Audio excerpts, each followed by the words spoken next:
মনিকা শৰ্মাৰ এই মুহূৰ্তত এটা গুৰুত্বপূৰ্ণ খবৰ লৈ আহিছো এনআৰচিৰ পৰা নাম বাদ পৰা সকলৰ বাবে এই মুহূৰ্তত এটা ডাঙৰ খবৰ পুনৰবাৰ দেখিবলৈ পোৱা গৈছে এনআৰচিত নাম ভৰ্তিৰ বাবে আবেদন কৰিব পাৰিব আৰু ইতিমধ্যে আমি জনাইছো ৰাজ্যৰ মুখ্যমন্ত্ৰী ডক্টৰ হিমন্ত বিশ্ব শৰ্মাই এই কথা জানিবলৈ দিছে সবিস্তাৰ খবৰ আপোনালোকৰ মাজলৈকে লৈ আহিছো আৰু ইতিমধ্যে আমি আপোনালোকক জনাইছো খবৰ যে এতিয়া দেখিবলৈ পোৱা গৈছে পুনৰ এনআৰচিত নাম ভৰ্তিৰ বাবে আবেদন কৰিব পাৰিব সেই সকল লোকে যি সকলে এনআৰচিৰ পৰা বাদ পৰিছে এনআৰচিত নাম ভৰ্তিৰ পৰা যি সকল বাদ পৰিছে তেওঁলোকে পুনৰবাৰ আবেদন কৰিব পাৰিব আৰু ইতিমধ্যে দেখিবলৈ পোৱা গৈছে ৰাজ্যৰ মুখ্যমন্ত্ৰী ডক্টৰ হিমন্ত বিশ্ব শৰ্মাই ফেসবুক যোগে সামাজিক মাধ্যম যোগে লাইভ আহি ইতিমধ্যে এই কথা জানিবলৈ দিছে এনআৰচি বায়োমেট্ৰিক যি সকলৰ বন্ধ হৈ আছে অৰ্থাৎ ৰাজ্যত দেখিবলৈ পোৱা গৈছে প্ৰায় 9,22,000 মানুহৰ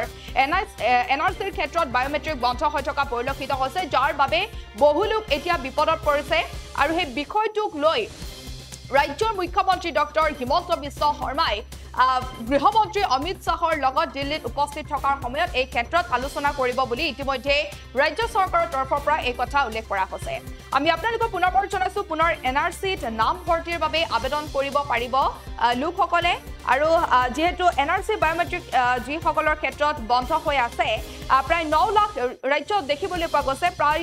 9,22,000 মানুহৰ এনআৰচিৰ ক্ষেত্ৰত বায়োমেট্ৰিক বন্ধ হৈ আছে যাৰ বাবে বহু লোক বৰ্তমান বিপদত পৰা পৰিলক্ষিত হৈছে বিভিন্ন সমস্যাৰ সন্মুখীন হৈছে আৰু সেই সমগ্ৰ বিষয়টোক লৈ এতিয়া চিন্তা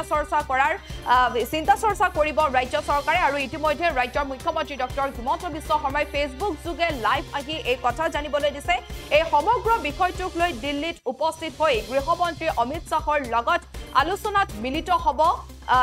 হ'ব বুলি ইতিমধ্যে জানিব পৰা গৈছে আৰু ইতিমধ্যে ৰাজ্যৰ মুখ্যমন্ত্ৰী ডক্টৰ হিমন্ত বিশ্ব শৰ্মাই এই কথা উল্লেখ কৰিছে আৰু কি কৈছে আমি আপোনালোকৰ মাজত লৈ আহিছো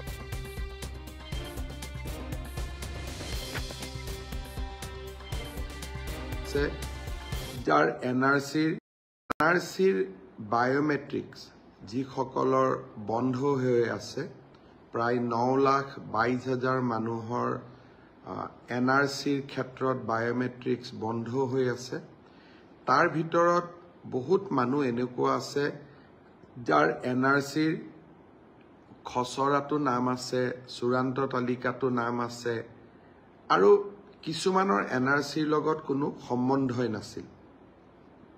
সেই সকলে এনআৰচিৰ বায়োমেট্ৰিক বন্ধ হৈ থকা কাৰণে বহুত অসুবিধাত ভুগি আছে এই বিষয়টো মই কেন্দ্ৰীয় গৃহমন্ত্ৰী অমিত শাহ ডাঙৰীয়াৰ লগত দিল্লীত থকা সময়ত আলোচনা কৰিবৰ বাবে চেষ্টা কৰিম এনআৰচিৰ বায়োমেট্ৰিক্স যি সকলৰ বন্ধ হৈ আছে প্ৰায় 9,22,000 মানুহৰ এনআৰচিৰ ক্ষেত্ৰত বায়োমেট্ৰিক্স বন্ধ হৈ আছে তাৰ ভিতৰত বহুত মানুহ এনেকুৱা আছে যাৰ এনআৰচিৰ খচৰাটো নাম আছে চূড়ান্ত তালিকাটো নাম আছে আৰু কিছুমানৰ এনআৰচিৰ লগত কোনো সম্বন্ধই নাছিল সেই সকলে এনআৰচিৰ বায়োমেট্ৰিক বন্ধ হৈ থকা কাৰণে বহুত অসুবিধাত ভুগি আছে এই বিষয়টো মই কেন্দ্ৰীয় গৃহমন্ত্ৰী অমিত শাহ ডাঙৰীয়াৰ লগত দিল্লীত থকা সময়ত আলোচনা কৰিবৰ বাবে চেষ্টা কৰিম যিকোনো খবৰৰ বাবে যোগাযোগ কৰক আমাৰ এই নম্বৰত 7099017330 আৰু 7099017110 যিকোনো